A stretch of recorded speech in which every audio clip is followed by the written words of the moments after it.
Hi everyone, welcome back to my channel. I know it's been a hot minute. I would explain all the reasons I was absent from YouTube. I'm gonna boil it down really quickly. I was locked in someone's basement for the last 4 years, but I'm back now with a really fun new series. I have recently acquired the Neopets Cookbook, and if you did not hear, Neopets is going through a massive revival. The new management team, I don't know if it's the new management team or the management team that's currently running it, the people that had it before, have broken away from the parent company they were part of, and they are now 100% by themselves and are pulling a massive Neopets revival. I had an account a long time ago when I was really little. I'm sure most of us did as well, who grew up around the same age that I did. I'm not going to disclose my age. That's for casting agents to know, no one else. All this to say, I have been a huge Neopets fan pretty much my entire life. My current account, I think, is a couple of years old, and I have been checking it every day, my husband can attest. I have recently acquired the Neopets Cookbook, and I thought, what a great way to celebrate my return to the internet sphere than with cooking recipes from the Neopets Cookbook. And today, we are going to kick things off with one of the recipes that made me want to do this the most, the Skeith Burger. If I can find it. This is less of a recipe and more of how you assemble a Skeith Burger, but as I am Lord Bakington and as this is my kitchen, I'm not just gonna show you a pre-made burger and pre-made bun. I'm gonna roll through real quick how I made my beautiful brioche buns and all that goes into my basic burger seasoning. All right, let's get started. So for the buns, I've got 2.5 cups of plain flour, to which I'm going to add 1.5 teaspoons of salt,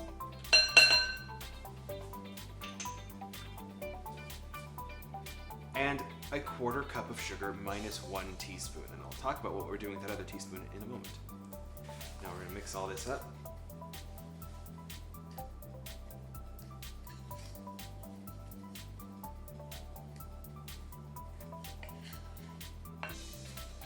And I'm going to set this aside.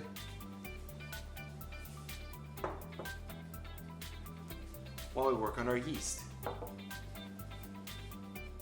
Here I've got 1 cup of warm milk. I'm going to add 1 teaspoon of dry yeast and the reserved 1 teaspoon of sugar. Now whisk everything up with your pig whisk. If you don't use a pig, it's going to taste awful.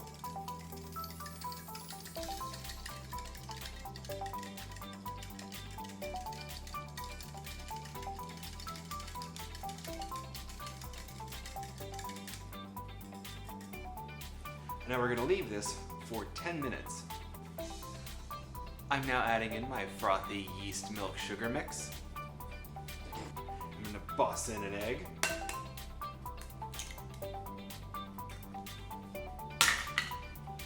And we're going to don't ask, we're going to mix all this together.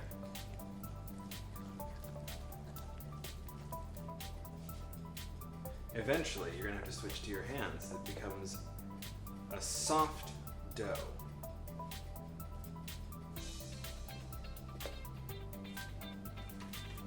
And once it comes together into this soft, very ragged dough, we're going to add in 4 tablespoons of soft butter and just squish it all together. And it looks like it will never all come together, but with about 10 minutes of kneading in the bowl, you'll find that it does. And after 10 minutes of kneading, we're going to cover.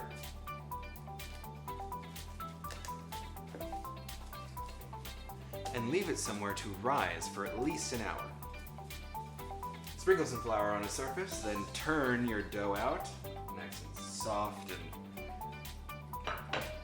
it's nice and soft, not greasy, because we didn't leave it in an exceedingly warm place to rise, but we got ourselves a nice little chunk of dough. I'm going to knead it just very gently to gather it up into a nice ball.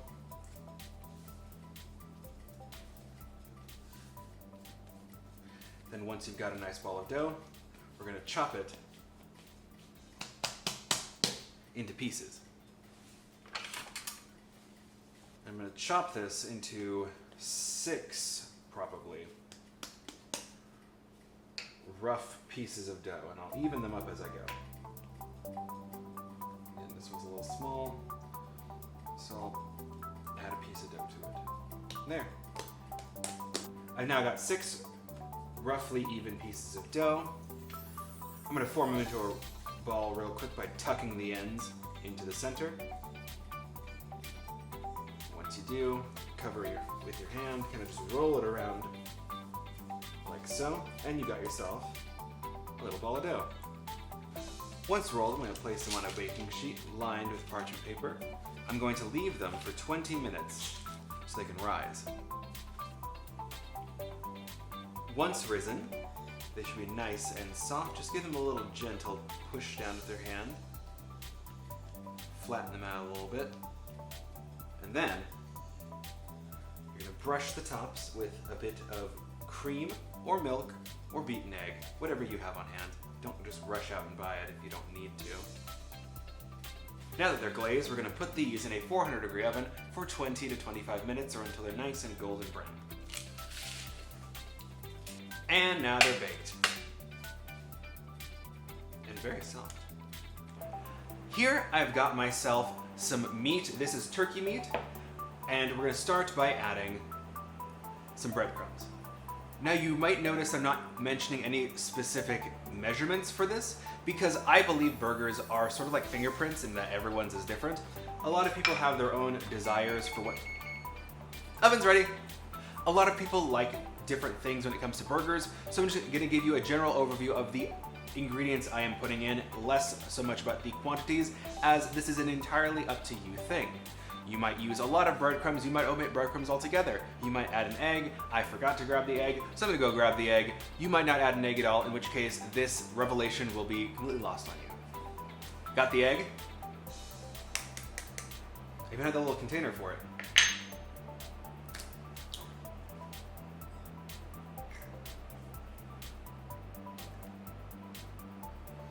Get the snot off. Here we've got some mustard to give that classic burger flavor. Some onion powder because it wouldn't be a burger without onion of some kind. As I'm not a huge fan of chunks of onion, I am just using some onion powder to get all the flavor without any of the texture of the onion.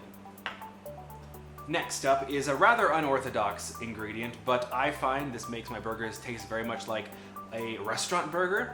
This is the seasoning from Red Robin. I bought a bottle of it and now I just keep it in a little container in my spice drawer. And I find that it adds, 1, the salt, but 2, it gives it very much like a burger shop flavor. It is essentially just a glorified seasoned salt, so if you don't have the Red Robin seasoning, I will link in the description how to get it on Amazon. But if you don't want to go through the trouble, feel free to just use some seasoned salt for a vague approximation of the flavor. A few grinds of some black pepper. Or a few more. And lastly, this is a Bakington secret ingredient. Shh, don't tell Derek. Some chili powder. Not a lot, as this isn't a spicy dish and it's not meant to make it spicy, or if you put too much chili powder, a little bit bitter. It's just to give it a little bit of warmth. Now, we're gonna mix all this together with our hands. I hate this part. It's the worst part about making burgers is you have to mix it all together. Same with meatballs. Ugh. Okay, do this. Okay, I can do this. Oh God, it's like the world's worst Play-Doh. Oh, I just popped the egg. Oh, I popped the egg. This is why when I make bread dough that has like eggs or things like that, I put it with a spoon so I can get past the wet, gross part, because there's something about wet glop stuck to my hands that's just a sensory nightmare for me. Now I'm gonna grab some of the meat. Do I have enough for 3? Yeah, I do. I'm gonna split this roughly into 3.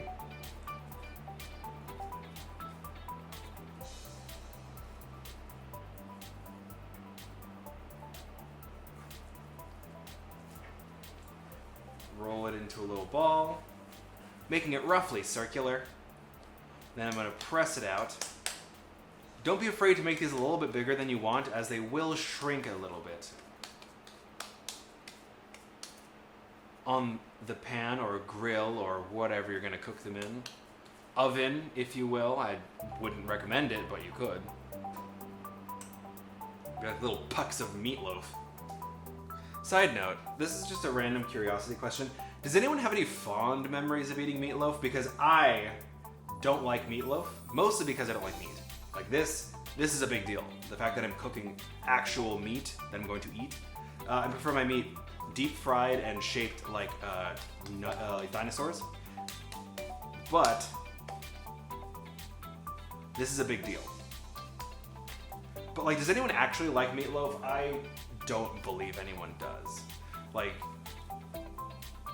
I don't know. It's just like a big meatball without all the good stuff that makes a meatball good. Like the marinara sauce or the pasta. Like, that's why I eat spaghetti and meatballs, for the pasta. Meatballs are just sort of an afterthought. And why do I not just order spaghetti with marinara sauce? Well, because typically places I go to will look at you and think that you're just trying to order, like, if I wanted this pasta and sauce, I would order off the kids menu, and I feel a bit juvenile for not wanting like the meat that goes with it. I'm weird like that. But now I've got 3 beautiful burgers ready to go on the stove, so let's go.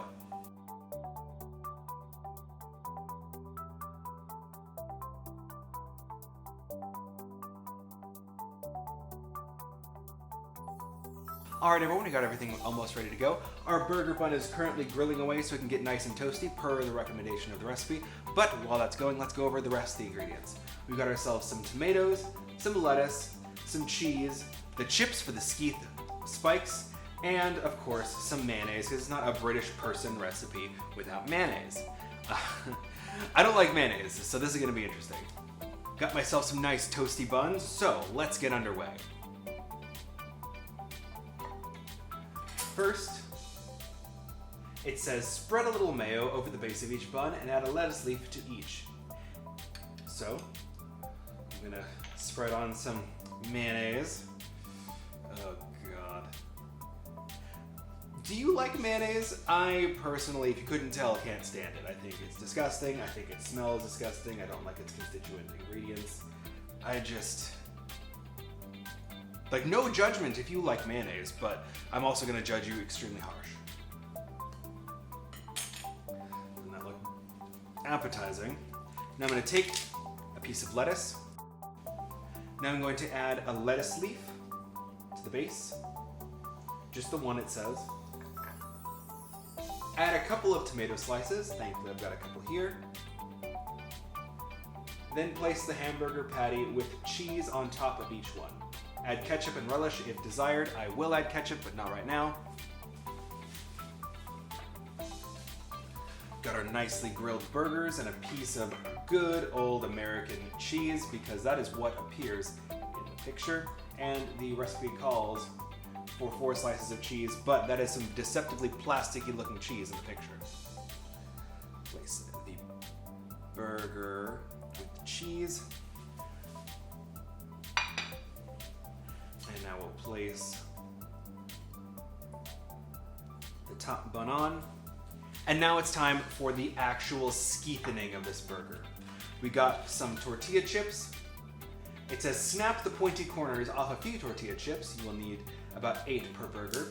Using a small sharp knife, cut slits into the tops of your burger buns and insert the tortilla corners to create the Skeith spines. So we will do just that. I got a nice serrated knife, and I'm going to snap off some corners, bodge a little hole, and then kind of slot it into place.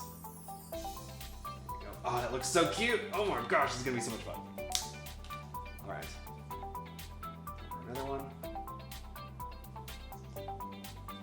So we dropped it.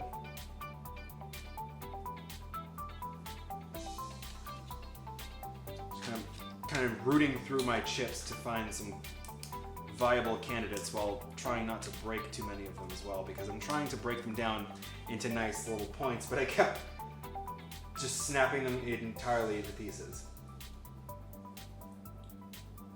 This is looking so cute, oh my gosh.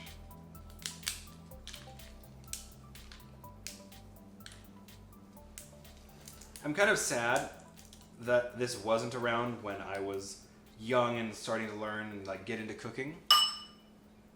Like 11-year-old Bakington would have gone crazy for this. Current age Bakington is going crazy for this.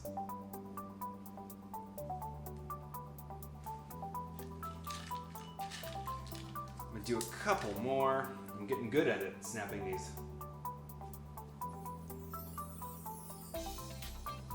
Go. And I'll do 2 more in the top. Ooh, perfect. See, getting better. And 1 more. Can we finish off strong? No, we cannot. Flew too close to the sun there. But this one is perfect. Notch that one in. And there we have our Skeith Burger. Look at this thing, it's so cool. It looks just like the picture. I mean, look at that. I mean, there's clearly was a beef patty and they might have used a different kind of lettuce, but like, look at that. Come on, that's great. So, that is our beautiful Skeith Burger. It smells good. It looks good. It smells good minus the disgusting smell of mayonnaise, and it looks good. So, I think we ought to try this. But I'm not going to, because I can't stand mayonnaise, so I'm gonna make my own with some different things on it. And there we have my custom burger. It is very pared down. It's just got cheese and lettuce and meat, because I have the palate of a 5-year-old, and my condiment of choice is always, always, always going to be ketchup. And in the words of Lord Bakington, I'm Lord Bakington, hi by the way, why just settle for ketchup on your burger when you could also have a side of ketchup to dip it in? Let's try this.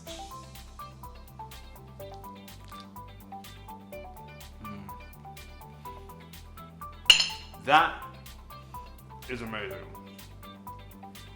I mean, I'm not gonna lie, it's a burger, a good burger. The Skeith spines make it a little bit harder to eat, but you know what? I think it's fun. And I have a lot of chips left, so I will definitely be doing this for the remainder of my burgers. Very tasty.